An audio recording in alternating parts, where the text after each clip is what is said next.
Hello guys, నేను మీ ఏఐటీస్ విక్కీని. ఏంది విక్కీ రోజంతా నేచర్ చూపిస్తున్నాడు, వర్షం పడుతుంది అనుకుంటున్నా. కాదు గైస్, చూడడానికి ఇప్పుడు బాగుంది, కానీ తర్వాత వర్షం మా పేజ్ అయితే ఇలా చేసింది గైస్. చూడండి, అంత ఫుల్ అయితే ఫుల్ ఆఫ్ వాటర్ వచ్చేసాయి. రూమ్ మొత్తం, ఫ్లోర్ మొత్తం వాటర్ వచ్చేసాయి గైస్. అసలు నైట్ అంతా నిద్ర లేదు గైస్. ఫుల్ వర్షం పడింది. వర్షం పడితే వాటర్ కింది పోవడానికి లేదా బయటికి పోవడానికి వీళ్ళు కరెక్ట్గా వే పెట్టలేదు.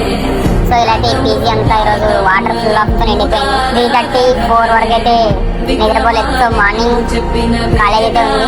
సో మార్నింగ్ అయితే 8:30కి అయితే లేసాం గాయ. కాలేజ్కి వచ్చేసరికి లేట్ అయింది. అలా కాలేజీలో అయితే హెచ్ఓడి సార్ అయితే ఆపేశారు. క్లాస్ ముందు అయితే నిలబెట్టినారు. కానీ మేడం పీరియడ్ అయిపోయాకైతే రీజన్ అడిగింది. సో మేడం ఇది జరిగిందని చెప్పేసరికి మేడం అవునా అనేసి ఫస్ట్ పీరియడ్ కూడా ప్రైంట్ వేసింది. సో మేడంకి అయితే థ్యాంక్స్ చెప్పుకోవాలో ఏం చెప్పుకోవాలో తెలియదు, కానీ మేడం అయితే ప్రైంట్ అయితే వేసేసారు. అలా క్లాస్ అయిపోయి మధ్యాహ్నం అయింది. అలా అయితే తిని మళ్ళీ వచ్చాం గైస్ క్లాస్ కి. మధ్యాహ్నం అయితే ఇంగ్లీష్ ల్యాబ్ ఉంది. ఇంగ్లీష్ ల్యాబ్ లో మేడం అయితే ఇంట్రడక్షన్ చెప్తున్నారు. మేడం అలా ఇంట్రడక్షన్ చెప్తుంటే మనల్ని ఇలా కర్చీఫ్ తీసుకుని హ్యాండ్స్ అప్ అనే గేమ్ ఆడుకుంటున్నారు. మీరేంటో మీ విధానాలు ఏంటో ఇప్పటికి నాకు అర్థం అవరో బాబు. సో అలా అయితే ల్యాబ్ అయిపోయింది. కాలేజ్ అయితే వదిలేశారు గాయస్. వర్షం అయితే చాలా దెబ్బతీసింది గాయస్. వెళ్ళిపోతున్నాం రూమ్ కి అయితే వెళ్ళిపోవాలి స్పీడ్ గా. కళ్ళు అయితే చాలా స్ట్రెయిన్ అయినాయి, నైట్ నిద్ర లేదు. సో ఇప్పుడు పోయి పడుకోవాల్సిందేగా.